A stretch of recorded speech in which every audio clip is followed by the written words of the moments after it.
আসসালামু আলাইকুম। কেমন আছেন আপনারা সবাই? আমিও ভালো আছি। আজকে রান্না করার কথা ছিল বোয়া বা খুদের ভাত। এই জন্য আমি বিভিন্ন ভর্তা বলতে ৮ পদের ভর্তা করেছিলাম। ভর্তাগুলো হচ্ছে লতির ভর্তা, এটা হচ্ছে দুন্দুল, কাঁঠালের বিচি। তারপর দুন্দুলগুলোকে আমি ধুয়ে ভালো করে সিদ্ধ করে নিয়েছিলাম। এটা পাটায় বাটবো। এটা হচ্ছে মরিচের ভর্তার জন্য, যেহেতু ভর্তা বানাবো তার জন্য অনেক শুকনো মরিচ আর পেঁয়াজের দরকার। এই জন্য আমি যাতে অনেকক্ষণ ভর্তাটা ভালো থাকে তার জন্য পেঁয়াজটা ভেজে নিয়েছিলাম।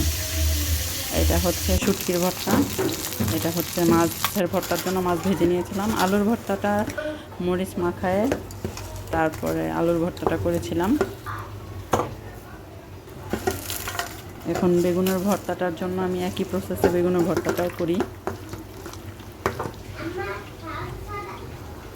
পাটায় বেটে এখন আমি দুন্দুলের ভর্তাটা করতেছিলাম।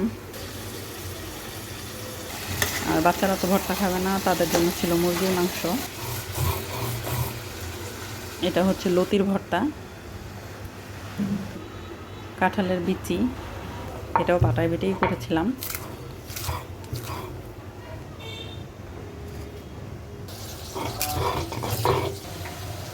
বাটাবাটি করতে করতে আবার বোয়া রান্নার প্রিপারেশন। বোয়া মানে খুদের ভাত, আপনারা যে নামই বলেন। আমি সাধারণত বোয়াটা এইভাবেই রান্না করি, যে মাছের ভর্তা করেছিলাম বা ওটাও পাটায় বেটে যাতে কাঁটাগুলো মিহি হয়ে যায়। আর এদিক দিয়ে বউ করতেছিলাম। হাত এই পরিমাণে জ্বলতেছিল ভর্তা বানায়, উফ কি বলবো। লেবু দিয়ে ডলা দিচ্ছি তারপরেও যায় না। গরম পানি দিয়ে হাত ধুইতেছিলাম তারপরেও কমে নাই, বেশ কিছুক্ষণ জ্বলা পড়া করছে। মাছের ভর্তা রেডি। এটা হচ্ছে মরিচ বাটা, সেই টেস্টি।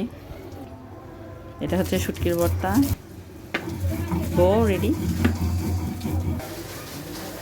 শুটকির ভর্তা এই যে লাস্ট ফিনিশিং।